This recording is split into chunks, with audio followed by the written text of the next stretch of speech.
Ici, ce que nous devons comprendre dans le tafsir de ce verset, c'est que si Allah Azza wa Jal te donne une chose mais n'y a pas déployé sa miséricorde, et parmi les signes de la miséricorde déployée par Allah Azza wa Jal pour toi, il y a le fait de respecter les lois d'Allah Azza wa Jal.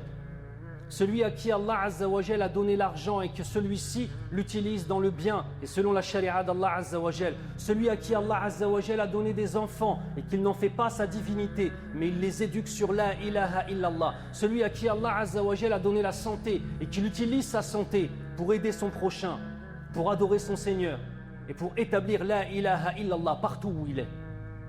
Ceci est une preuve de la présence de la miséricorde d'Allah Azza wa Jal dans les biens qu'il t'a donnés. Mais s'il t'a donné tous les biens que j'ai mentionnés et que nos enfants sont dans une éducation qui est tout sauf celle de l'exemple du prophète Mohammed sallallahu alayhi wa sallam, que notre richesse est utilisée pour le gaspillage, innahu la yuhibbul musrifin, comme il le dit lui-même subhanahu wa ta'ala, certes Allah Azza wa Jal n'aime pas les gaspilleurs.